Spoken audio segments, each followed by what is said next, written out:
The Great Depression. A time of breadlines, dust bowls, and widespread despair. For most, it was a decade of unimaginable hardship.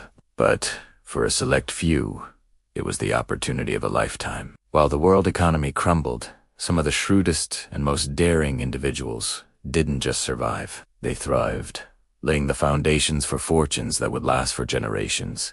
How did they do it?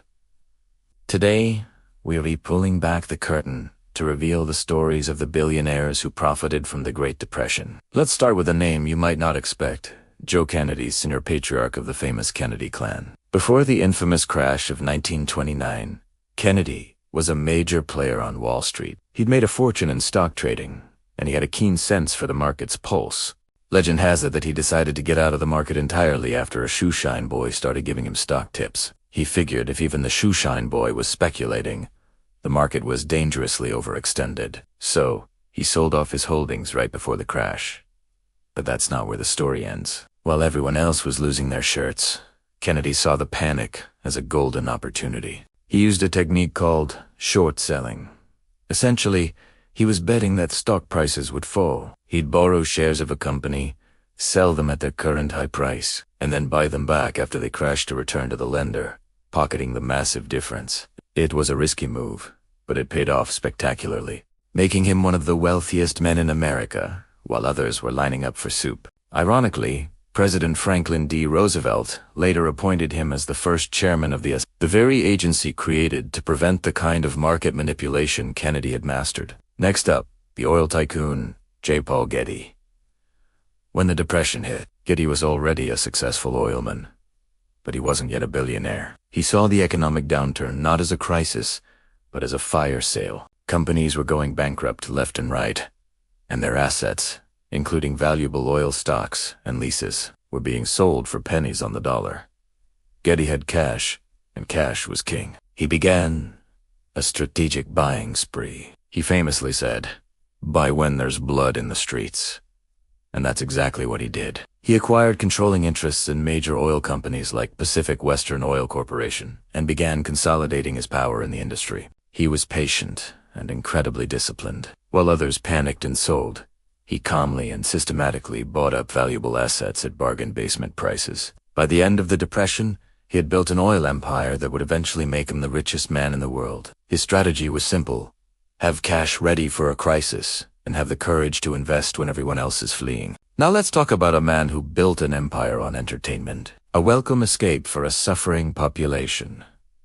Walt Disney. The 1930s might seem like a terrible time to start an ambitious new venture, but that's precisely what Disney did. While other businesses were closing, Disney was innovating. In 1937, in the midst of the Depression, he took a massive gamble. He poured all his resources, borrowing heavily, into producing the world's first feature-length animated film, Snow White and the Seven Dwarfs.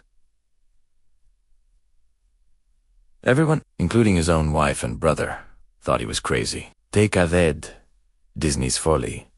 Who would pay to watch a long cartoon during such hard times? The answer: almost everyone. The film was a colossal, runaway success. It offered people a magical escape from their grim reality, and they flocked to theaters. The profits from Snow White not only saved the studio from bankruptcy, but also funded the creation of a new state-of-the-art studio in Burbank, California, and paved the way for future classics like Pinocchio and Fantasia.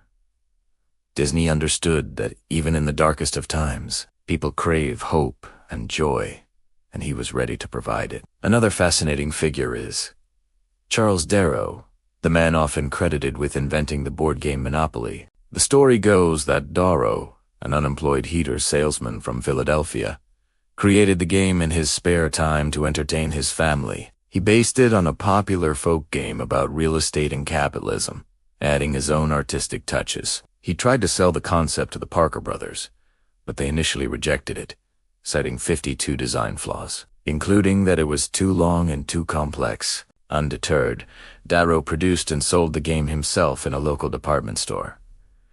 It was an instant hit. People who had lost everything in the real world loved the fantasy of buying properties, building hotels, and driving their opponents to bankruptcy. It was a form of wish fulfillment. Seeing its success, Parker Brothers quickly changed their tune and bought the rights. The game sold millions of copies, making Charles Darrow a millionaire. He captured the zeitgeist of the era, fascination with wealth and fortune, even if it was just play money on a board. Finally, we have to look at the world of consumer goods. While many families cut back on everything, certain small luxuries became essential comforts. Take Charles Revson, the founder of Revson. He started his company in 1932, right in the heart of the Depression, with a single product, a new type of nail enamel. At a time when most nail polishes were transparent and chipped easily, Revson developed an opaque, long-lasting formula using pigments instead of dyes. He sold it not just in drugstores, but also in department stores and beauty salons, positioning it as an affordable touch of glamour. This was the birth of what would later be called the lipstick index.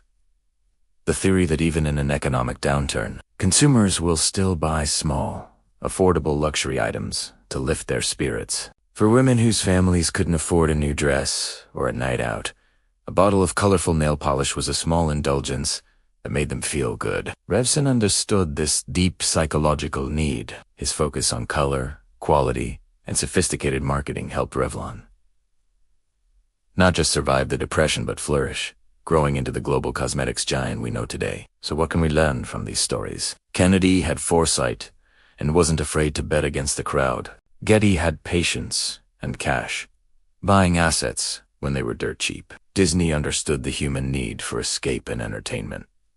Darrow tapped into the fantasy of wealth, and Revson knew that even in hard times, small luxuries matter. These men weren't just lucky.